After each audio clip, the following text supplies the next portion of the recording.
and salutations, folks, and welcome once again, as always, to another helping of Mr. H's Hot Pot. You join me today, sat in my hotel room in sunny Florida. Mrs. H and little Toby James have gone to the hotel's pool, and I've decided to make a quick little video. Now, one of my viewers, John Hankinson, hello to you, sir, if you're watching this, has challenged me to find a meyt and prater pie whilst I've been over here, found a pie shop. Now, I've not been able to do that, Hot Potters. They don't have Mrs. Gents and things like that over here, sadly. And it is one of the things that I am missing about dear old Blighty, and it'll be one of the first things that I tuck into when I get back home. However, John, I have found the next best thing, because whilst we've been in Walmart, which is the equivalent of Asda over in the UK, Mrs. H spotted some pies, believe it or not. A beef pot pie made by Banquet. And she got me two because she knows I like to. So I've opened one up ready, and I'll show you what it looks like. Da, da, da, da, da, da, da. That one's for you, Josh Lunt. Now, what I'm going to have to do, this is frozen, sadly, so I'm going to have to give in to the dark side and microwave it, sadly. And that's what it looks like uncooked. I'm going to bang it in the microwave, and that is the real test with these pies, because you can either get it just right or it fails miserably.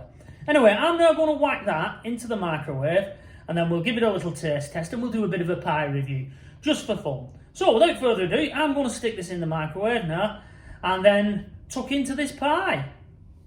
So here goes nothing, Hot Potters. It's a very brave man that cooks in a hotel microwave, but beggars can't be choosers. Right, there's the pie in. I'll stick it on for 2 minutes, and I'll keep stopping it and taking a look at it until we get it just right. That's the key when cooking these pies, I've found. So join me once I've got it cooked and it's piping hot. Yay! See, that's turned out. There we go. Right, Hot Potters, well, that's my beef pot pie cooked of a fashion, as my mother used to say. Now, the problem with these pies is they come in one of these little microwaveable trays. Maybe you've had a burger that you've popped in the microwave, and the idea is it reflects the heat back.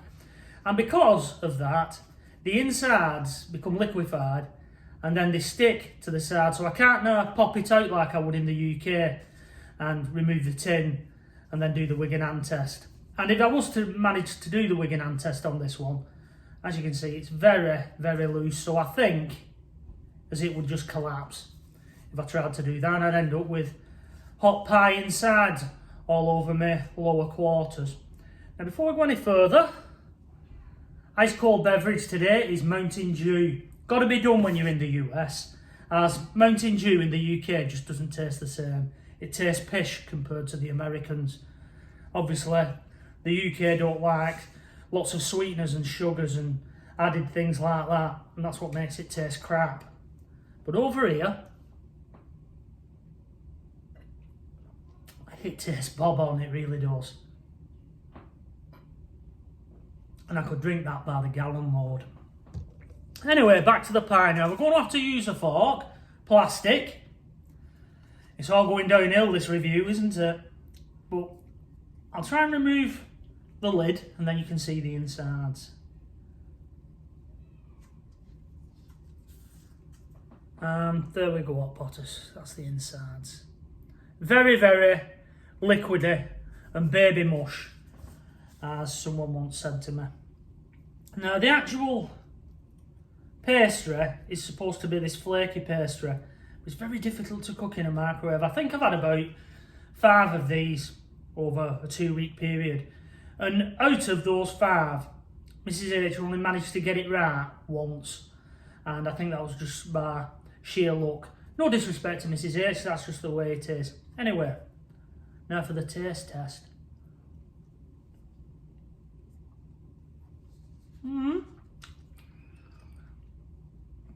Unfortunately, because it's that supposed to be flaky pastry, it's gone soggy, so doesn't taste that good really.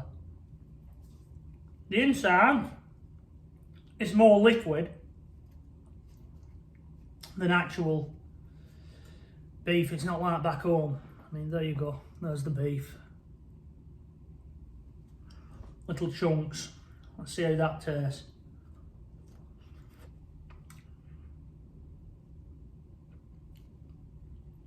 Very chewy. There's a few bits of carrot and there's some peas in there as well. It'll all be diced and it'll all be that bag stuff.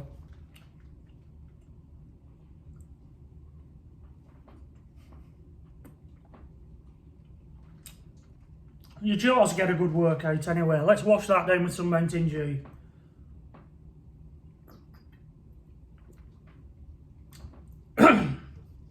Well, hot potters. First of all, that item of comestibility, if I can call it that, cost me $1. So I can't moan. You know, it's not cost me the earth. But it's not that great. And if I'm being honest, I'm going to be generous here with what I give it, as I'm going to give it 2 pies out of 5. That's the lowest I've ever given a pie. But, as I said, beggars can't be choosers. You just can't get meat and prater pies and things like that over here in the US. There must be an area where there's a lot of English expats, and probably there you may get one, but just in tourist areas like Florida and that, it's burgers and chips and out really, isn't it? So, not the best pie, and I'll be honest with you, I'm probably going to quietly throw that in the bin. I'm not going to eat the rest of that because it's just pish basically. So there we go, John. You were right, I can't find a pie shop here in Florida. That's the next best thing, and it's not all that good. So John, I hope you've enjoyed this little fun review of a pie here in the US. But I'm going to wrap this one up now, and I'm going to throw that in the bin and finish off the rest of that Mountain Dew. If I was to give the Mountain Dew a review, 10 out of 10. I really would, because it's top all this stuff. So, until the next time, hopefully I'll be able to squeeze in another little video before I leave for dear old Blighty. But probably it'll be back when I'm in dear old Blighty that I make another video. So, until the next time, from myself, Mr. H, here in Florida, not enjoying a pie, it is. Bye-bye for now.